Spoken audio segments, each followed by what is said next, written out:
Let's do a little bit on the Lions and the Bears here, because the Bears, they should have beat Detroit twice this year. I remember Goff was moving the ball down the field with like 3.5 left in the game.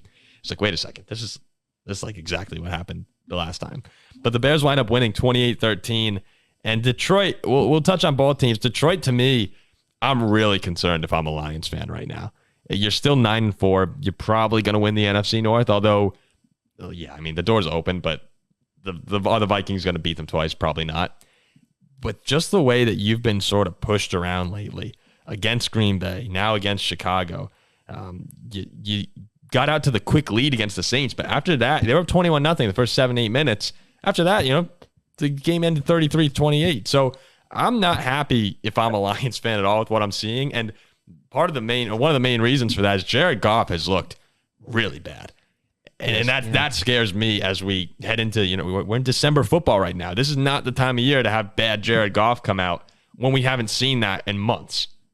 Yeah, we've said this too. What's the one thing that is going to drag down this Lions team a bit is a crappy Jared Goff. And we've seen crappy Jared Goffs in the past.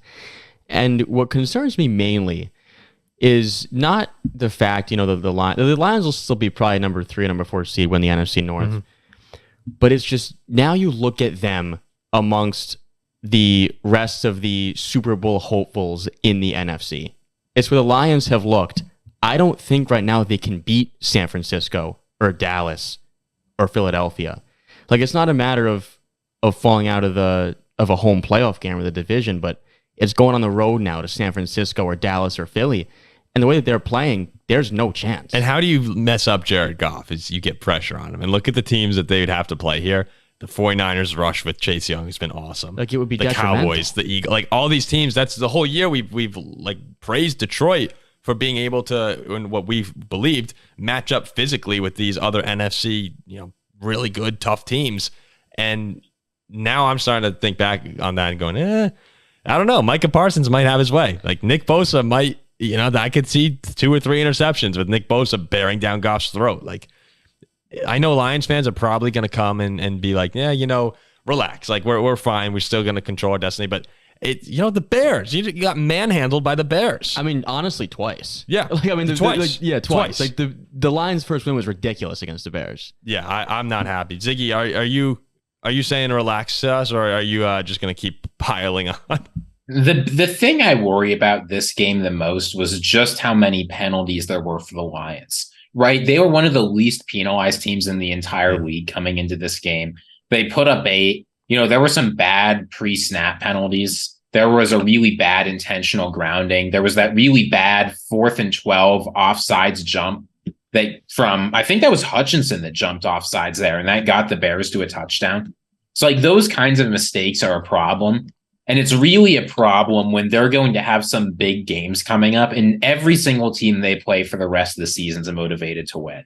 Yep. Right? The Broncos are coming to Detroit next week. That's a huge game. Mm-hmm. Yeah, that's a huge game. They play the Vikings twice, and the Vikings are fighting. We'll have some delusion of the division, but really we're fighting for our playoff lives. And then they have to go to Dallas. Some delusion of the division. Think about it. If the Lions lose to the Broncos, the delusion's entitled. Is it crazy to say it's entitled delusion? If the Lions lose to the Broncos and the Vikings beat the Bengals, who it probably won't happen, but maybe the Vikings are then hosting Detroit with the division. Like, if the Vikings win that game, they're in first. Yeah. No, the delusion's entitled. That's crazy. The delusion's entitled. All I'm saying is, going to lock up the NFC North by week 18. You'd be the worst division. Clickbait. That's our clickbait title. Yeah, do the Vikings lock it up? Because after we beat Detroit there, we'll beat Green Bay at home on New Year's Eve, and the Lions will lose to the Cowboys. Go to Detroit, right? Yeah, but we lock it up. You would lock it by then. No, we'd have the same record, and then. Oh yeah, I don't know where the tie. No, we win the tiebreaker because we own the division record. So the Vikings have a path to locking up. Look how we're talking ourselves. And Lions fans would be furious. You'd be like the 4 hosting Dallas, right? And be like 13-point underdogs, or hopefully the 3 because we beat New Orleans.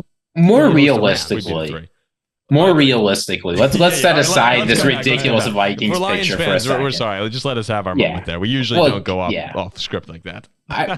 Here's the thing about the Lions is they have a lot of expectations this year for the first time ever. And we're starting to see, after steamrolling the first 11 games of their schedule, things are starting to look tough.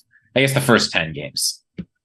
The question is whether this team has the maturity and the perspective to step back, say, all right, the first few games were tough, but we're going to be able to get this together, keep our cool, stop making so many penalties, and just play clean football.